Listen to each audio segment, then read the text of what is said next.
देवरिया जिले की यह कहानी नौतियान हथियाड़ गांव से शुरू होती है। साल 1942 में गांधी जी के अंग्रेजों भारत छोड़ो आंदोलन को लेकर के पूरे देश भर में क्रांतिकारियों के उन्माद की लहर थी। देवरिया जिला भी इससे अछूता नहीं था। 14 अगस्त 1942 को गांधी जी के आह्वान पर देवरिया कचेरी परिसर में जिले भर के क्रांतिकारियों की सभा हो रही थी। सभा की जानकारी होने पर रामचंद्र विद्यार्थी घर से बिना बताए सहपाठियों के साथ में इस आंदोलन में हिस्सा लेने के लिए स्कूल से भाग करके देवरिया आ गए थे। अंग्रेज सैनिक इस आंदोलन को विफल करने के लिए पूरी मुस्तैदी से डटे हुए थे। इस दौरान सबकी नजरों को बचाते हुए रामचंद्र विद्यार्थी कचेरी की छत पर चढ़ गए।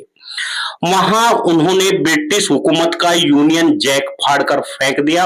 भारत माता का जय घोष, इंकलाब जिंदाबाद का नारा लगाते हुए तिरंगा झंडा फहरा दिया।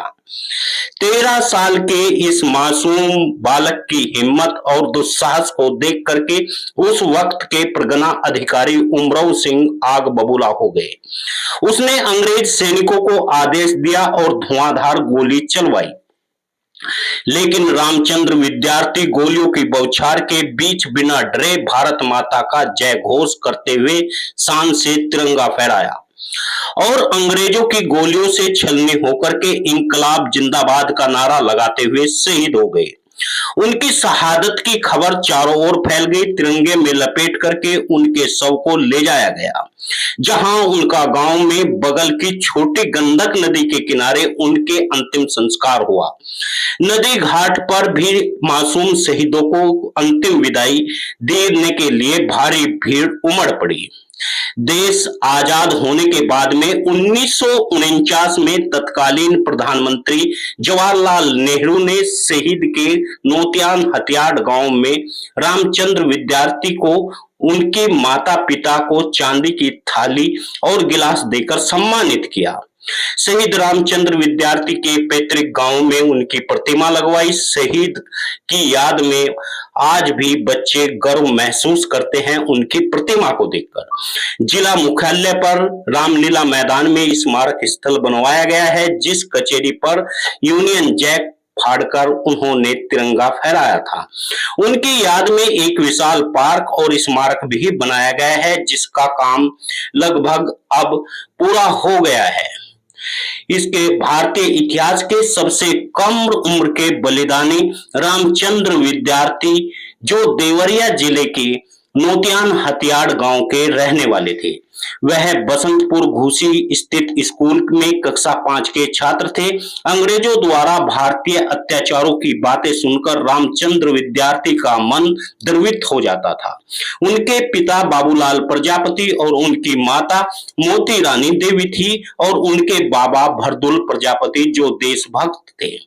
इनका पुश्तैनी कारोबार मिट्टी का बर्तन बनाना था। जिस स्कूल में पढ़ते थे, आज भी उस विद्यालय का नाम रामचंद्र विद्यार्थी इंटर कॉलेज बसंतपुर घूसी किया गया है। रामचंद्र विद्यार्थी की शहादत की खबर जब पूरे जिले में फैल गई, तिरंगे में फैलाकर के शहीद के पार्थिव शरीर को उनके गांव नौतियान हथियाड़ गांव लाया गया, जहां छोटी गंडक नदी के किनारे अंतिम संस्कार हुआ। बताया जाता है 13 साल के इस मासूम शहीद के शव को जिन रास्तों से गुजरा, शहीद के अंतिम दर्शन करने के लिए एक रेला उमड़ पड़ा। महिलाएं, बच्चे, बुजुर्ग और नई नवेली दुल्हनें भी शहीद को श्रद्धांजलि देने के लिए घर से निकल पड़ी।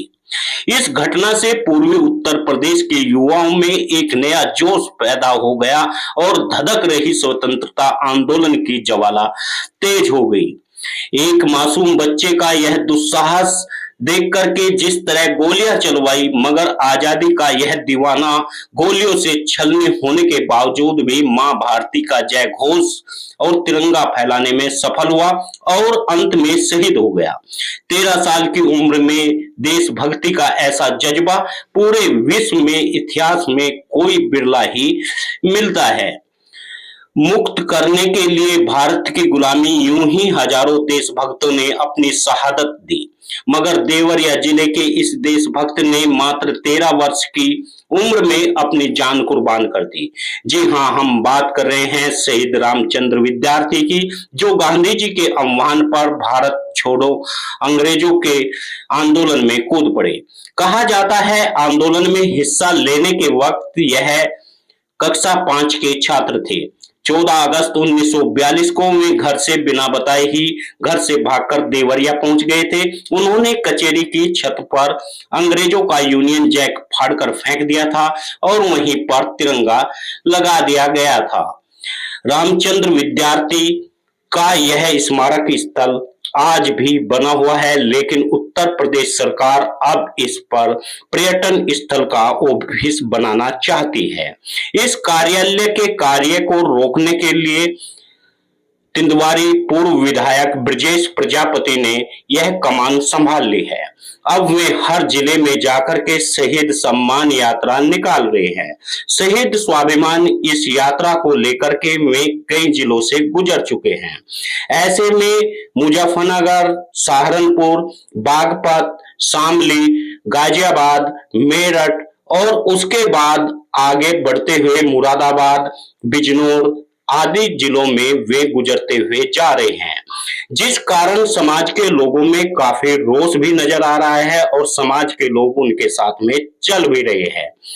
यह भारत सरकार की एक ऐसी योजना जो एक शहीद के सम्मान को ठेस पहुंचाती है, उसको रोकने के लिए तमाम युवा एक बार फिर से आक्रोशित होते हुए नजर